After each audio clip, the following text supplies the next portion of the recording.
go ahead.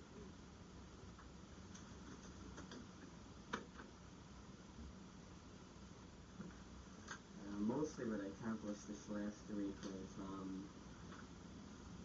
tangibly seeing what kinds of resources are available for my detective work, my investigations into what we're doing here. Went around and asked a lot of questions, librarians and stuff like that, and so look at some of the books that have been prepared of publications about Alaska. And just it was a real important week for me, just knowing how I can attack things now, knowing some of my tools and how I can use those tools to investigate whatever I want. And I was just fascinated on how much is available and how some organization has been done, and different kind of organization of different materials. And there's different reference books that cover certain kinds of publications, and I'm just starting to understand those, making those more at my grasp, so to speak. If I can be more aware of them and start to use them, I'll be able to be more free in the directions that I go. Did you find those at the library here, or was this down at the state library? Or both? Some here, some at the public library.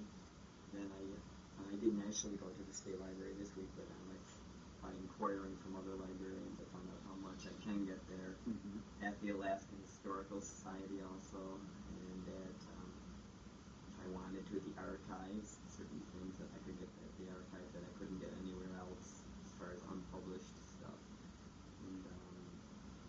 And also through looking at some of the references made from other materials that I read this week too, and how other people gathered information. That was really valuable. In fact, the main thing I spent my time on this week was 3 publications that I got from Eric, the clearinghouse stuff on education. And I looked in there and found 3 fascinating papers. And one of them, the woman who claims to it for the first, I think hers came out in the 70s, but she claimed at that time that she had put together some of the first data taken from both federal archives and our own state archives about how education was happening. She said that each of them have their own separate papers from our past in education. And she said that for the first time she's making some connections with those. And then to look at how she investigated things, the kind of things and directions she took in order to put some material together was just real illuminating for me. She investigated some things, made some first steps, and I feel like there's people out there who have made a number of steps in different ways, but they're all progressive steps. Each person's got to use what the other people have done so far and take it from there to different directions and different aims. So I feel like what we're doing here is, in some way, we can document how we're going about this too as we go along. We're kind of plowing through the wilderness, so to speak, and carving a certain direction out of investigation. And I think that this in itself will be very valuable in just the process of how we're going about this and how we decide to focus our attention. And so also seeing how much materials is available and how I can use it. I feel that today I want to once more hear some things from you about things that just come to you intuitively about certain questions I'll ask you. And that way that'll give me some more things to watch out for when I'm pursuing certain things. You've already given me some real tangible things from our past talks. And last week, it seemed to be last week the main emphasis was on focus on a couple of actual places and their actual history, and and see some elements more about that. And then, but that's real valuable. You know, there's a lot of information to do that with. There's more than I thought there was. All these commissioners' reports to the board, to the legislature, and the board. Yeah, and those are all before the REAs. Pretty interesting, aren't they? Yeah, and before the REAAs were established, you know, they were on. Those reports had to be on each and every specific school, and then when the REAAs were established, then it's just they had to just report on the whole area. And so, you know, there's just so much I could take from each. And if I followed a certain place, it's awesome. Where did you find those reports? In one of the libraries? We have some of them here. Blow the dust off the covers, kind of thing. No one looked it out. No, we do have some of those here, and I think that the earliest ones I could get from the Historical Society Library. Yeah, they have. I know I've seen some that go back in the 30s and stuff. That's pretty interesting. Yeah. And also the Bureau of Indian Affairs too, I guess, is one in which you get a lot of information from them. You know, they have a lot of records organized. Yeah. So it's quite overwhelming. But one thing I'll be looking at this week coming up is I also found North to the Future. Mm-hmm. Have you looked at that or read that? Which was put out in 1966 by the commission. The commissioner did the foreword to it, and somebody else compiled all the information. But it was organized by the State Board of Education to look at Alaska's past, look at some trends, you know, whole kind of thing that we're doing. And then it finished with a chapter on the reorganization of the Department of Education, which I guess happened in 1965, something like that. So I'll read that whole thing this week. It's quite extensive, but it seems really valuable. But I've never seen it, but it's been years ago. A long time ago. There was a part of that, if I'm not mistaken, was a plan, like a 5-year plan or something for education, and it talked about the establishment of the regional high schools and stuff like that. I think that's what was in there. From the foreword, it just sounded like that. That commissioner, then who is it then? Do you know? Probably would have been Williams Radnichek. I think that's it. Yeah. It was really great idea. I think it would have been Radnichek at that time. It was the 66. Have you thought about anything since before I go into some? No, to be honest with you, I haven't. I haven't had a thought other than my hopeful discovery of that film.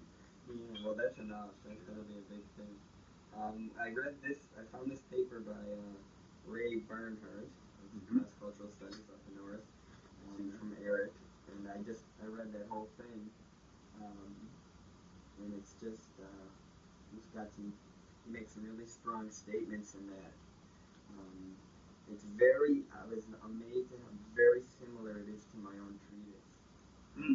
The kind of things I tuned into in my own treatise, and some things that he comes right out and says himself, and of course he's got the 20 years of research behind his work in that field, but some of he makes some major statements about the fact that there has to be a major shift in the patterns of education from the emphasis on the formal approach to the Wallace School. He has a chapter in there, I use that very line, the Wallace School of the community, and just using the community just as a part of the actual formers of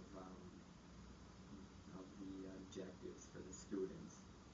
You know, by students getting out into the community, interacting, and then set forth some programs once some interests have been established, some mutual interest with the community. He just makes, he's the leader of that. Someday I'd like to get, many of them, I'd like to get that.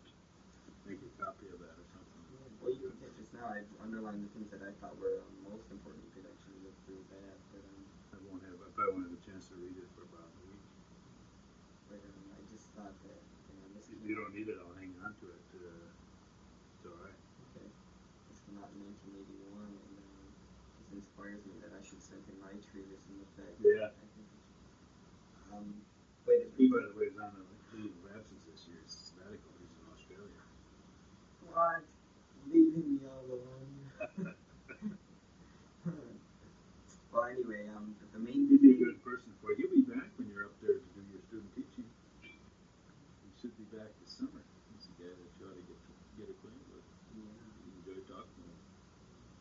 But the importance of this is that someone is taking the initiative to say that the whole pattern's all wrong.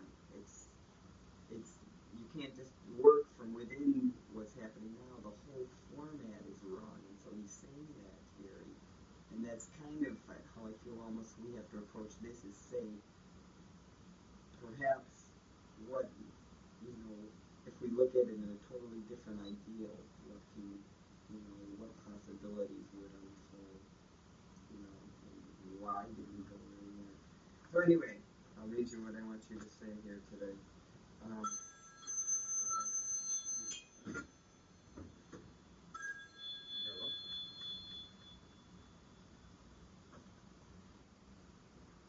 Maybe you got the wrong number. This is 436. I think that. Okay, let me read this and then if it doesn't make sense, just tell me. All right. Okay, let's examine those factors involved in the establishing of the patterns of education that were responsible for the forming of strong schools, but which are not elements of education we normally attribute to direct school format. That's what came out of your talk last week. You said, let's examine those kind of elements that we don't attribute to direct schools, but still was important in establishing strong schools. Which of these factors are, now I want you to decide, which of these factors are timeless elements of influence that would be effective no matter when in the course of Alaska school's history they were infused. So what things, and those that were definitely dependent on other society events currently occurring at the time, of their implementation. So let's talk about these two different types of significant factors, those that are dependent on other circumstances that happened in the past, and those which would be effective anytime, and their effect on the children of the community. In fact, let's begin by discussing those factors of school development that were or are directly affected by the community, or what types of school processes do we see that have or do have a direct effect on the community. So in what ways was there direct influence, or what kinds of factors should I be looking for in my investigation of specific communities, of things that the community actually as itself did to affect the school, or things that the school itself did to affect the community? We talked about the activities of the missionaries, didn't we? In the role of the churches. Right.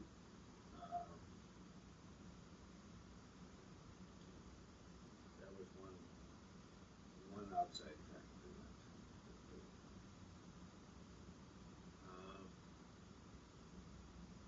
And so that was, and that's one thing that's totally dependent on the fact that that was allowed back then. Right now, a missionary couldn't go into a rural community and do anything. Not in comparison to what they did then.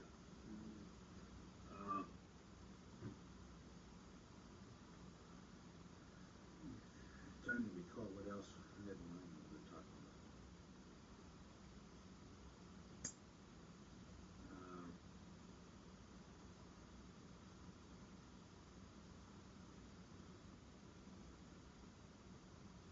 Well, let's take that fact for a second of the missionaries, and what was the consciousness that drove the missionary, that diminished the missionaries' power, and what were the governance policies that developed that diminished the fact that the missionaries had any power anymore, as far as being such a strong influence? How did that slowly dwindle?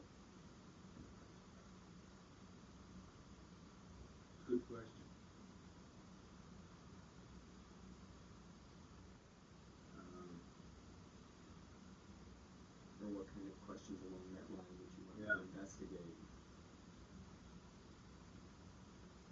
Because we found an interesting relationship between the dwindling of the control or power, if you will, of the missionary and the increased activities of a formal educational nature on the other hand. In other words, when the missionaries might have been providing all of the basic education in addition to the various religious doctrines, they had a lot of influence in the community.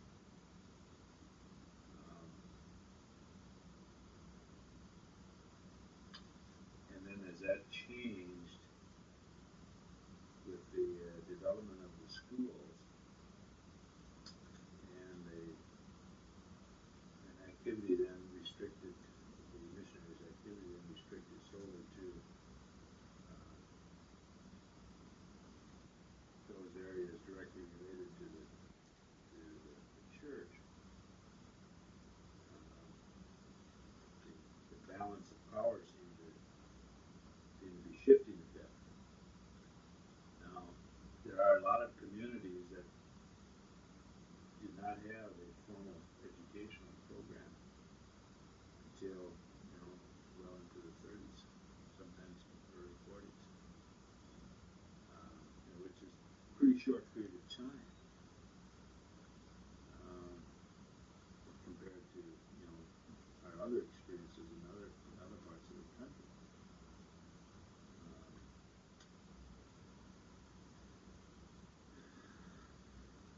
Also the mobility as more transportation became available, as communications changed with the ability of radio reception and shortwave radio transmission emanating from a number of places. Communications pattern changed, and along with that came the availability of newspapers and other periodicals into the communities, and different levels of interest and consequently education began to emerge, and the communities were no longer isolated gatherings of people, totally removed from the happenings outside that area, that immediate area. It was kind of like the missionaries in their isolation were kind of hiding. Maybe they could hide in. Well, they had pretty much do whatever they wanted. They had pretty much a captive group. They had, because there was no other school to compete with. They provided the educational program and then the religious program. They were never challenged. They were not challenged by any other groups necessarily that might get into the community via the radio or via the publications or personal visits. With the inclusion of radio coverage and increased air transportation, people were able to move both in and out of the community, so they were exposed to other beliefs, other forces, other influences. And then, as the federal government established the schools, the heavy impact in the 30s, I believe, is what we probably find in our reading. The influence there of the missions began to take on a different level of significance. I'm trying to think of some other things that might have happened at that time.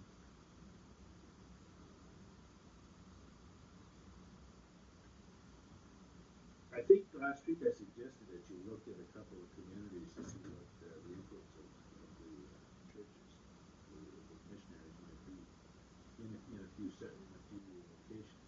In this area, in this publication, there was a following of a couple of communities of education for periods of 80 years or something close to that, where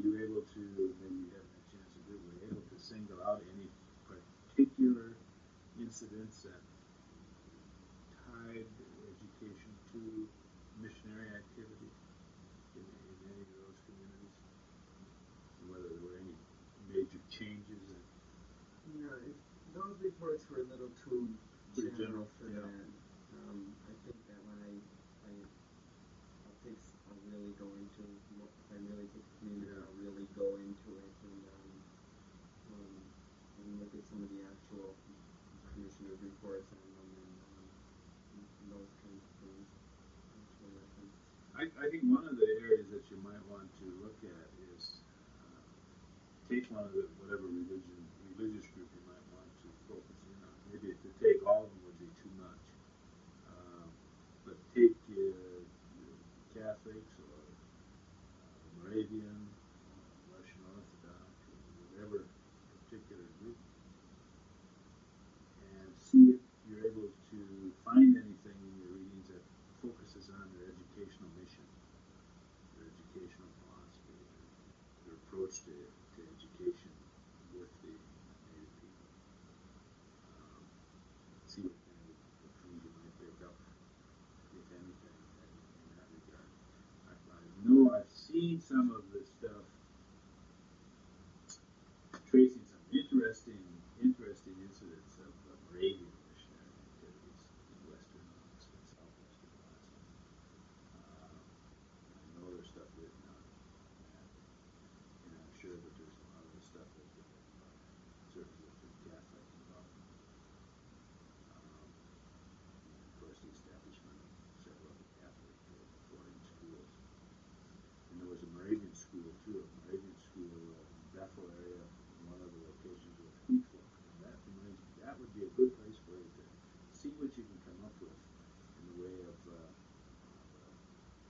specific village and follow some of the educational patterns. There was a children's home there, Moravian sponsored children's home for youngsters who had no parents or who were social referrals to live in this children's home in Bethel.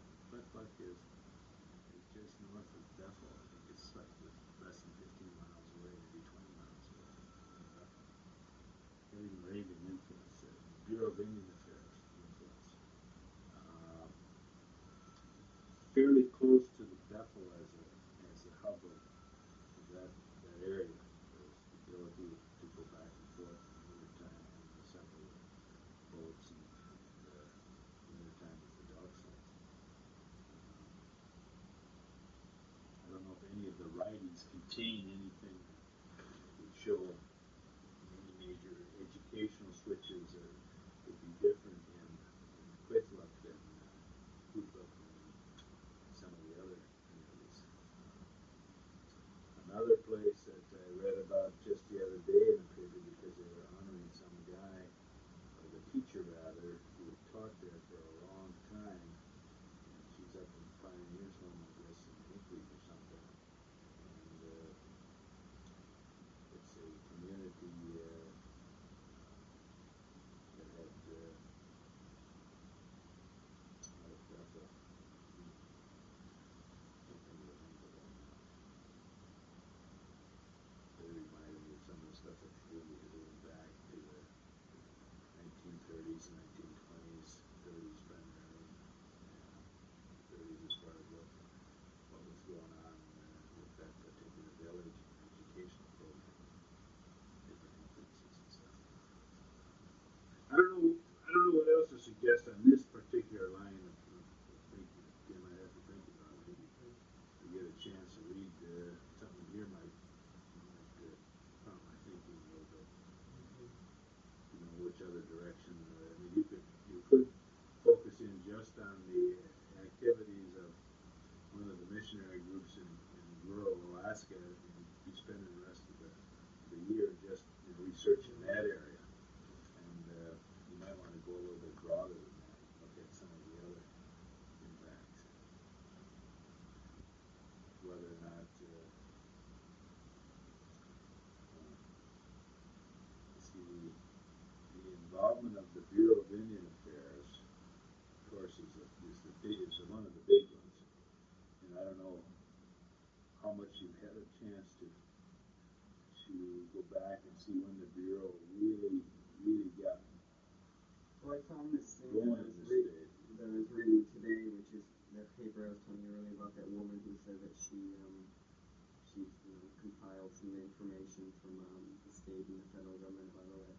This, she calls her paper the historical status of elementary schools in rural Alaskan communities, 1867 to 1979. And so she really went into it, and Is that the paper? yeah, and in her introduction, Yeah, I see that. this is I see her name, Carol Bernhardt. Is that his ring? Oh, okay, that's Ray's wife. Yeah. Jeez, nice to meet them. Yeah. Really. Well, anyway, I remember seeing that. she in her introduction goes, she has a basic chronology of events here on this one page, but then in her introduction she goes pretty much, she said she got a paragraph on some of the major legislation that influenced things, and she did talk a lot about the Bureau of Indian Affairs, how it was slowly reduced, and then she's the one I gathered that information about. I was telling you earlier about, about what happened in 1971 there, and then your transition that you helped cause it, further in getting the BIA schools transferred. Yeah, we just glanced at that. I remember that too.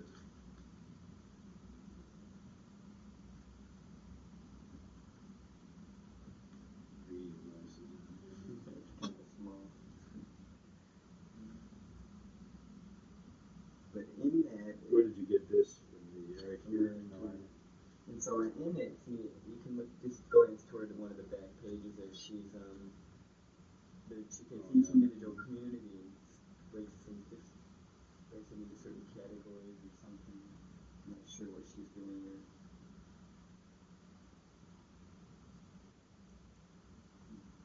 Quick look. Oh, you just have to open the 1922 present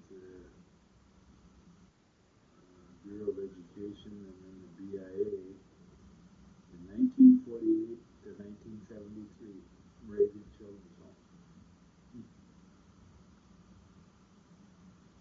So Illinois, 1924 to the president of the BIA school, that's where I was. And then 1915, 1920 Moravian Church School.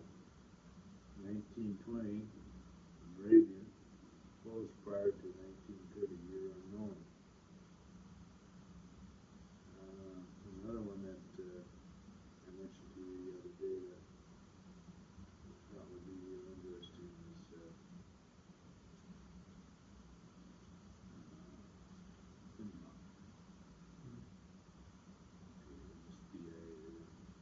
last time you mentioned I had written down Nome and Whiteface. White Mountain. Or White Mountain. Let me see what White Mountain is here. I'll go back to Nome. It's really interesting.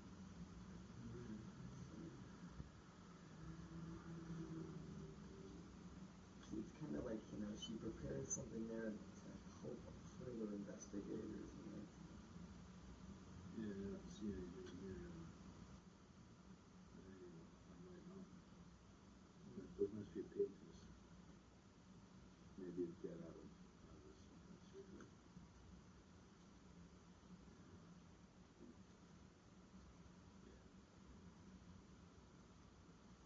Let's see. Let's see. White Mountain, BIA, 1917 to 1970. The boarding school, 1924 to 1953. I remember I was talking about that the other day. I remember it closed. I thought it was somewhere in the early 50s, but and Nome, I said, was the oldest city district.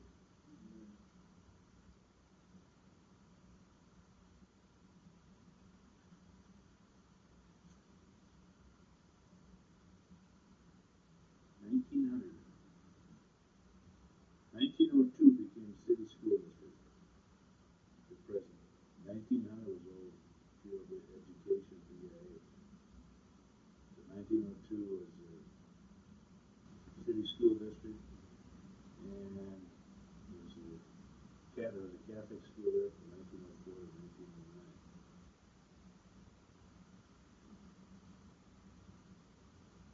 a question just came to my mind, or a way to specify what I brought to you today.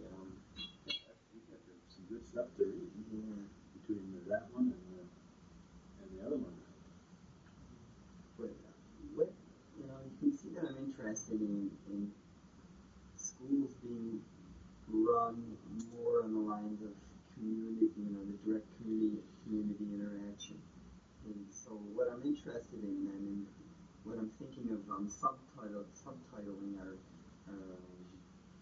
our interaction here this spring, subtitling it, how and why did we use how and why did we use community influences, and how and why did we get rid of community influences, and that kind of thinking of to observe what factors what were the forces that reduced maybe community influence, and what are the what caused that, or what are the ways in which it poked through again, poked through some other things. Is that a valid?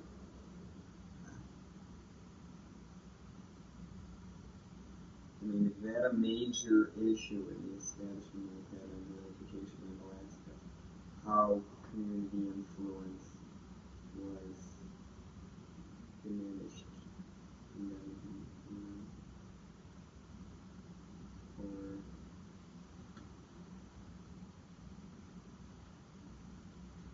Well, I think it definitely is one of the factors.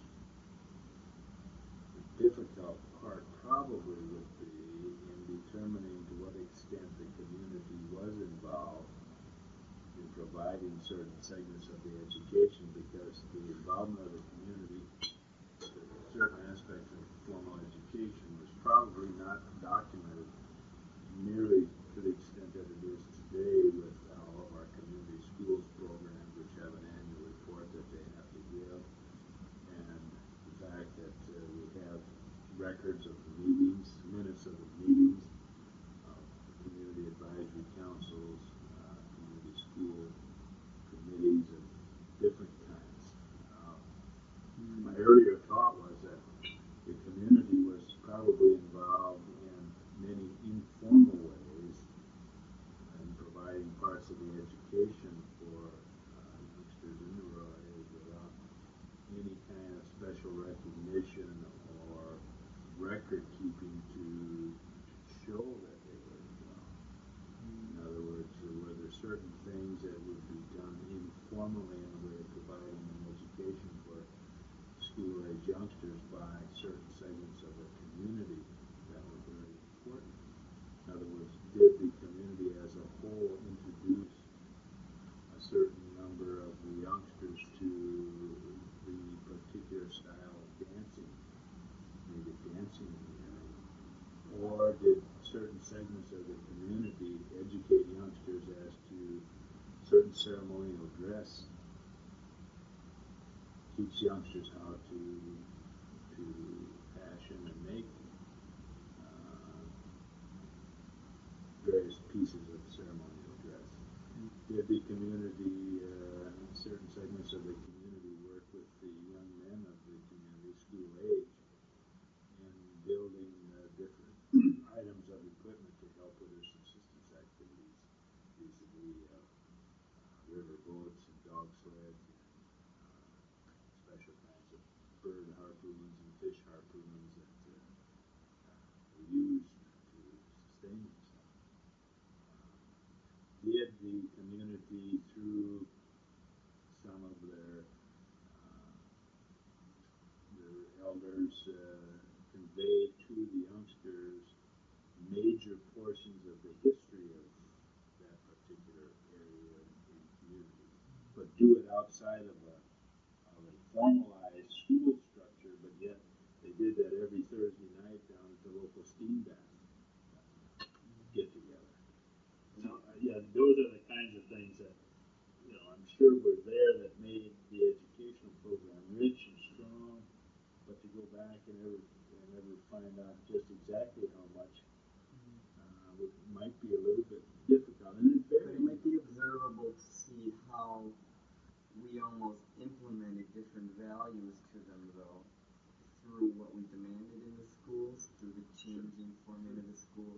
Sure. So by observing what format changed in the school, we can see how we were up. We can, make hypotheses of why maybe this is, you really did something wrong with these people by imposing this kind of system or something. I think for the Bureau of Indian Affairs in those days, they would have been shared with the principal teachers or the head teachers who would not have been involved in the community. The community would have had no say in those. Somebody in Washington, D.C. would have told a person in Juneau to prepare policies that would do such and such. The person in Juneau, through the area office here, would have been sent those out to each of the day schools saying, this is the policy that we're going to live with. You're going to enforce it. And the people locally would have had no say in the development of that policy. That's the way it was. So, they're beginning to impose things that would have been very much in conflict in certain cases with what was believed local. And that'd be kind of fun to look at a few of those because some of what I've mentioned, like prohibition of being absent for hunting, the no use of the native language anywhere around the school district or in the school building, rather. Just a couple come to mind. So anyway, there's something along that line. So those would be called policies from Administrative policies of federal and state schools. They would have come from the commissioner's office for the territorial schools, and then from the head of the Indian Service or Bureau of Education or Bureau of Indian Affairs, depending on which agency had the federal responsibility at the time. Alaskan Indian Service, I think, was one of the names that was used for a while.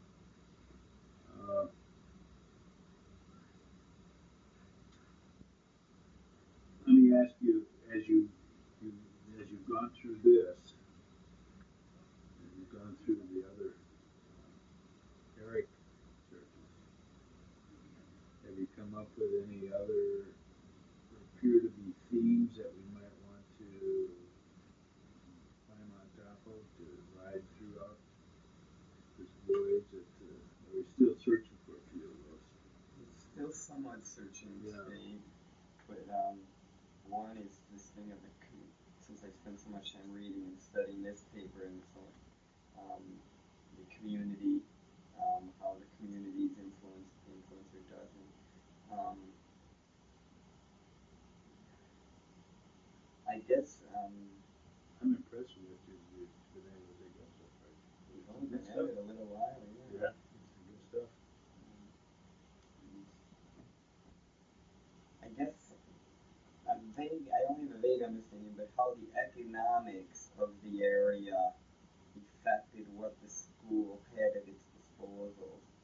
And, because some people in there, they mention how, the teacher sent the kids home for a few days because she couldn't keep it any warmer than 0 degrees, and she was teaching them with when they had their fur coats on and their caps and icicles on their pencils, Yeah. And somehow how the economics, how, who says, okay, now you can have more money, or where did the money's coming from, and to facilitate a little better educational platform for the kids. Well, the state, as you know, was a territorial, and the territory had pretty tight money. Had a pretty tight money situation for education for a long time. And those schools were subject to the generosity of the legislature. And I think for a long time, federal government schools were better equipped and seemed to have more money per student available to them than the state schools did. That changed, of course, in the early 70s and middle 70s, the state's oil money versus the Bureau of Indian Affairs interest, and demonstrated the action of getting out of the business. There was more money being spent by the state schools than the federal. Those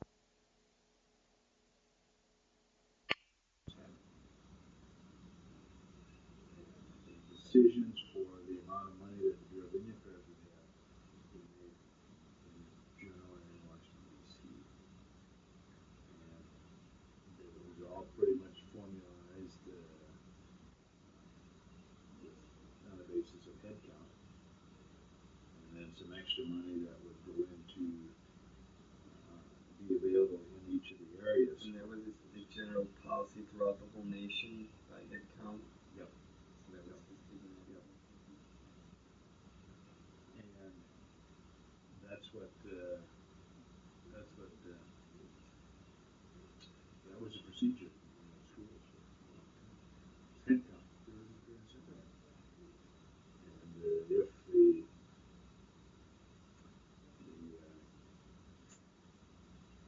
So particular school had a difficult year with some things that weren't anticipated, like really cold weather, too bad. Yeah, like Miami, Florida, they Yeah. they get the same per head count as Yeah, they tried to work in some differential, in the formula, but I don't think it was ever adequate to compensate for the very high costs that was constructed.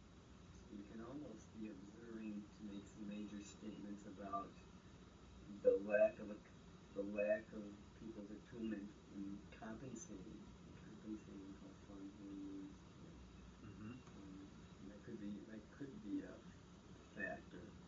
Yeah. Opportunities they might have had to make some compensations for some definite needs. Yeah, that's one another thing that made a difference. Had to do with the opportunities for the young people to leave the communities to go on to high school or to go on to secondary school. And I think some of that's related to the extent to which there was availability of wood, water, food, in close proximity versus having to go long distances to obtain those essentials. In other words, some of the kids had to stay home when they got out of the eighth grade because their help was needed to sustain the family. So if they didn't have the essentials, the kids stayed To help gather those. I'm wondering if there might not be a pattern which shows, that some communities obviously have greater natural resources immediately surrounding them. Availability of big game, lots of wood for firewood, and better water, so life is a little easier. So who made the decision that would or when was that made? Okay, that was a parental decision for the most part. That they'd say yes, my youngster is needed here, and we'd like him to go on to school, like her to go on to school. We need their help. I mean, where was the line? But what if a parent who didn't really even want, for those essentials said that? I mean, They can't go. Do we want to hear who made the decision then, or altered that? I think that if that it was the parent's decision for the most part, unless we would be able to find where the Bureau of Indian Affairs actually pull some of those kids out of there, saying they have to go on to school. how would I investigate? I was just trying to think how could we ever find that, because it'd be very interesting. Reading. Like I saw that picture I was telling you about, this friend of mine from the BIA who's got all these old photographs. It shows a whole group of real little kids getting ready to go off to Wrangell Institute, like in the 40s or very early 50s. It said these youngsters are going off to Wrangell Institute education because of broken homes or social reasons. It was an implication that their home life was pretty bad, so the federal government was sending all these kids down to Wrangell for that purpose. Now, in those days, I wonder, how much of a protest could have been put up by parents who said, "Hey, wait a minute, there's nothing wrong with our home life. Here's a social worker who works for the Bureau of Indian Affairs who's come in and made a judgment on the suitability of our home as an environment for our youngster, and they don't think that we're providing the right kind of home because we shout at one another or something, and now our youngster's going off to Wrangell for it." Who was there to ever be the advocate for the parents, the advocate for that kid in those days, and to what extent were kids actually pulled out to sustain an operation, boarding home operation, and truly serve an educational need? I don't know, there's anything to that, but here's the one that's the way they justified the transfer of these kids from their home to the Wrangell Boarding Institute because of their home life situation. I question whether or not that was, maybe it was very true, but where, you wonder how much of the education was shaped by overzealous social workers in those days rather than true educational need. You follow what I'm saying? Absolutely, yeah. So that's separate from, or is it somehow tied to how the opportunity to educate those kids where they were by more funding for them, or is that those are ties? Yeah, they're tied definitely today. That's one of the big things. Is where the kid is where the money is. To the, and I suppose back then that was an issue too. I know that for some years supporting the boarding institutions was budgets for the boarding institutions were the biggest budgets that the Bureau of Indian Affairs had. For that component, they like to keep those big, and the way you do that is you load them up with as many students as you can. It shows you your best return on the dollar and generates the majority of the money. So I don't know whether or not. So there's probably some points where some of those people got together with some social workers to get us some more kids so we can have more money. That's right, exactly. In fact, those are some of the concerns that a number of people have had regarding the continued operation of uneducated. Are these students, why are they there? When people talk about it as an alternative, and you begin to look at the figures, and you see where perhaps 30% of the students who were at Mount Edgecombe in its last year of operation came from places like Anchorage, Juneau, and Fairbanks. It then is not a matter of they're not having available to them an adequately sized high school. It is a non-educational issue. They're social referrals. But that's what they are. Fine, we need that sort of thing, but let's call it for what it really is. So, that's had an influence, and that's had an influence over the years in the education of a certain number of young people. Now that we got kind of off on in tracing that one,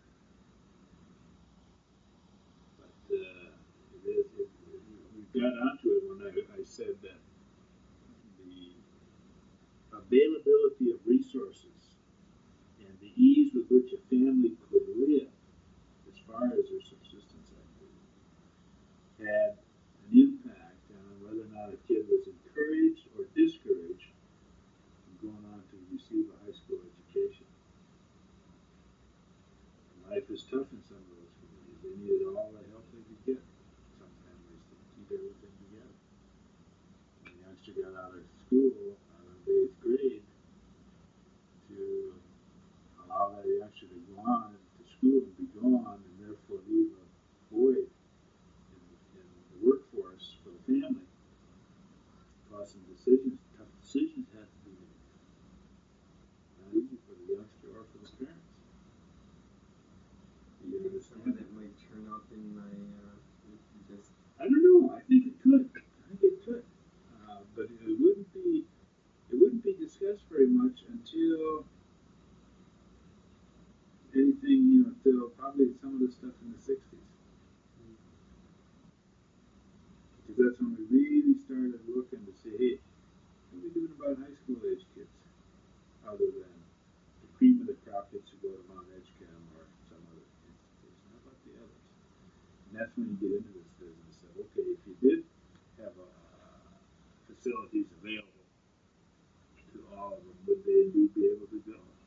Because of these other constraints in there.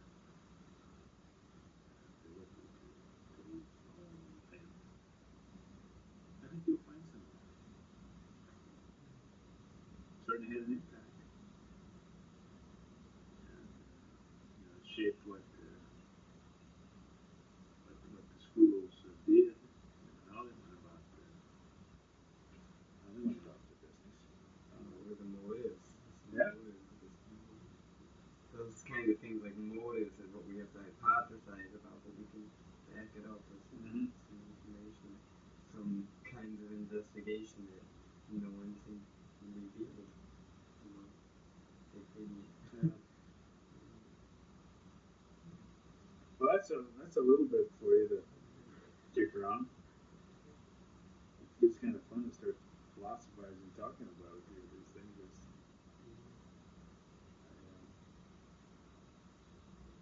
I guess what I enjoy about the discussion is it brings me back to some of this stuff which I haven't really thought too much about over the years.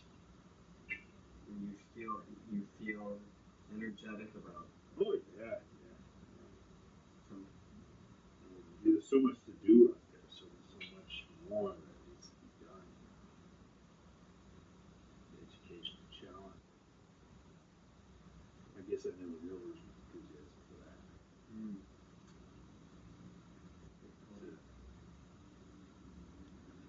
To what extent I can impact it now from here, or the other kind of work that I'm doing, versus being involved at the state level, it's different. But I can still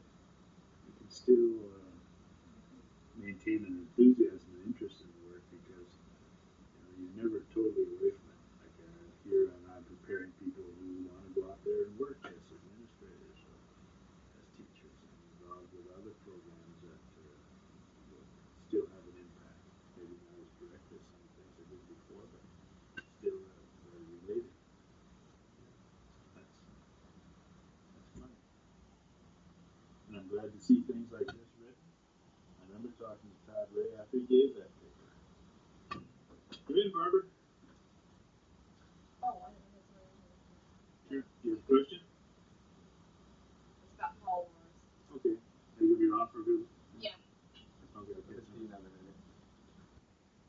So, why don't you continue your research activities? You're doing very well with the stuff you're coming up with.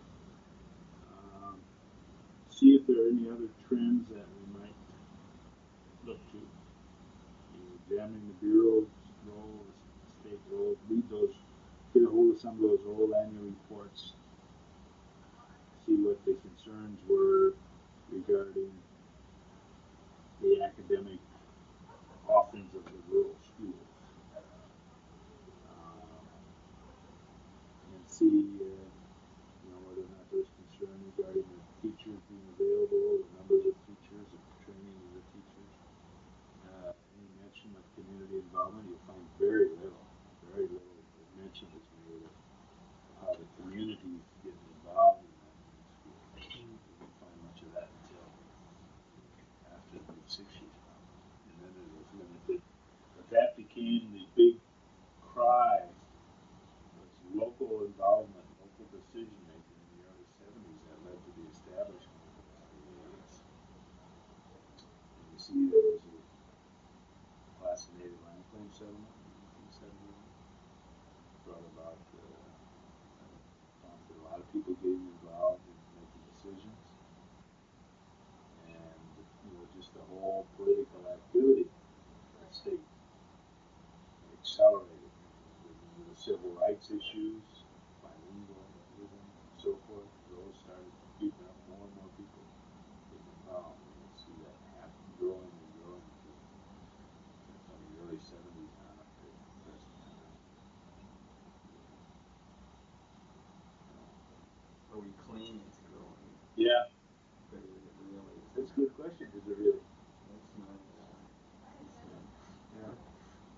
it's not nearly where you'd like to see it. And again, I think it's also varies with the region of the state. There wasn't a whole lot of local involvement in that meeting here 2 weeks ago, was it, a local school board meeting?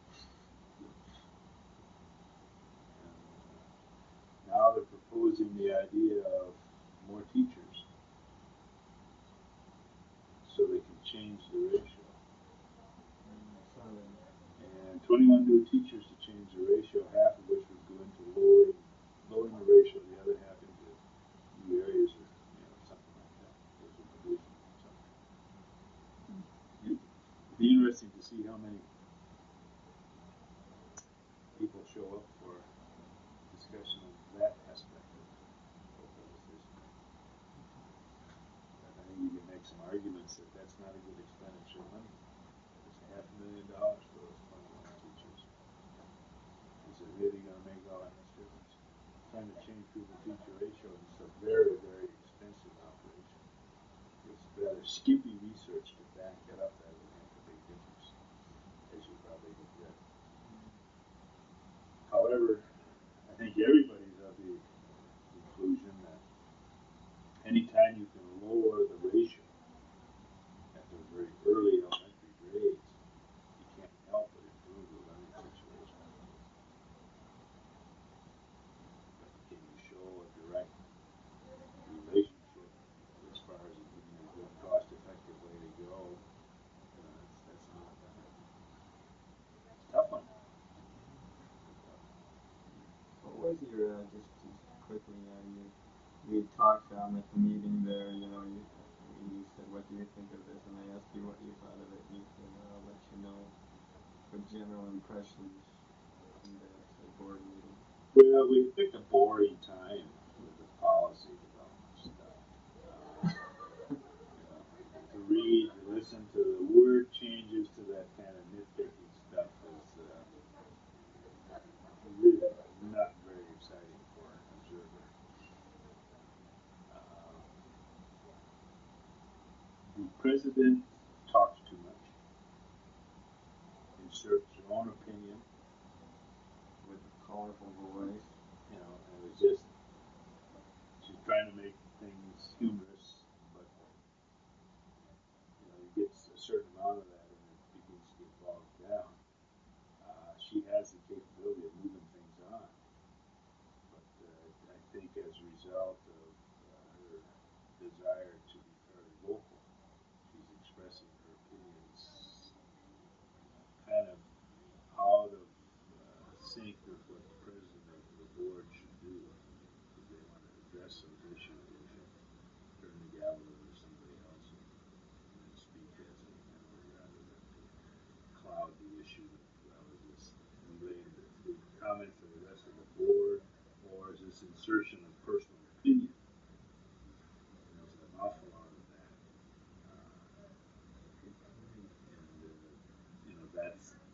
That can distract from the meeting. There's certainly no question about the ability of a person to move a meeting along, but I think the desire to monopolize the conversation needs to be taken into account. That has a tendency to cause others to just kind of not say much and therefore limit the benefit of a good exchange. That was the word I guess that bothered me. That's my observation. Yeah.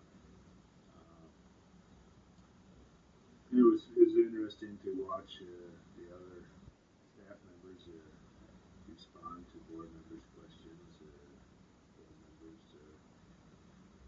sometimes really tax your patience, but they're asking a lot of questions for the right reasons.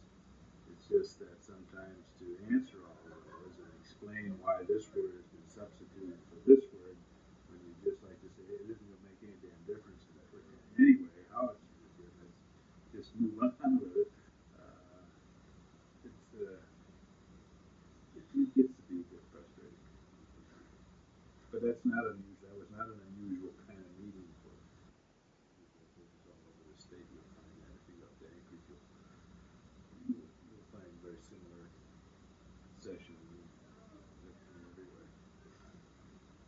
that's what you get paid for. If you get into these school administrations to sit there and be patient, try to keep things moving, organized, and neatly laid out. But really, so much of it's so damn far removed from what actually happens in the classroom. It's hard to get excited about something. Really. Could it be more less removed? Well, yes, they could be spending a lot more time talking about instruction. Every board could. Uh, but they feel that the public is squeezing them for the accountability of funding. The public is squeezing them to make sure that they don't have a conflict of interest. The, the experiences that boards have had with serious legal problems and result in legal fees because they have done something improperly vis-a-vis the local parking garage situation. You know, the borough assembly here has spent a great deal of their time since last summer going over procedures to make sure that the design build contracting issue is handled properly in the future, and there's probably been a disproportionate amount of time spent on that part of it versus time spent looking for ways to make Juneau a better place to live. You know what I mean?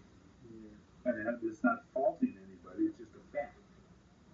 Same with the board. It's not a fault of the board that they don't spend more time on instruction. It's just a fact. And, it takes a long time to realize that, hey, they dearly love, for the most part, they'd rather be talking about improving the teaching learning process. Just as a borough assembly, we'd rather be talking about ways to make Juneau a better place to live than a lot of this other stuff. But they get caught up in these things and they feel an obligation to deal with it. And it takes time. Especially when somebody isn't working on that as a full-time job. And so they come in, they volunteer their time, and they're going on the basis of the written documents that they have, their so-called packets. And then weekly get-togethers, sometimes during the week they'll talk on the phone and so forth, but their weekly get-togethers are one night a week to run a large operation. So a lot of time is spent on what appears to be activities removed from the primary function of the institution. That's the best way to put it. Okay, Marshall. Well, thanks a lot for No, you're welcome. valuable talk today. You're welcome. Glad to see you continue to head down the road, getting some info. Yeah. Hang on to those too. I'll get them from you later. Okay. You might need them. I know I won't have a chance to look at them. Let me give this one to you. If you get a chance, Can I make you a copy of that last paper? I'd like to have a copy of that last paper. We can try to get it done. It's not too long, but I'd like to have that. Yeah, the Alaska Educational Broadcast Commission. I was involved with that commission when it was first set up. Involved in the state of that in 1970. And I'd be interested in reading that too because I got involved with it when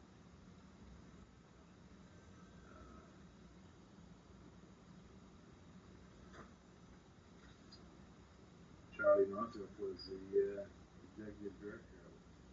You know Charlie? No. Yeah, here it is. Marshall and Victoria.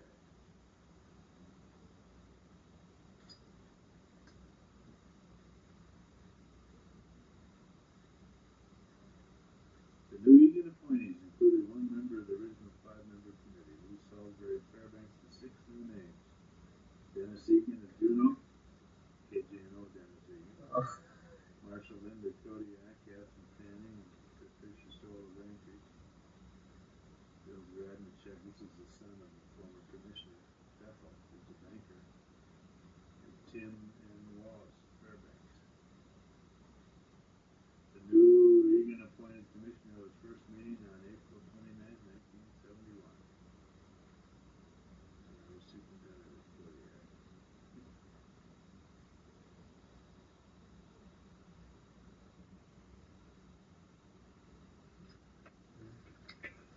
interesting. I'm gonna read. I'm gonna get a copy of that book. Yeah. I wonder where I can buy that. Want me to ask down at the Historical Society? Yeah. Probably can get one. That's out of the library, the historical library, right? I got it at our library. It's put out by them. Yeah. I'll ask them if it's a publication.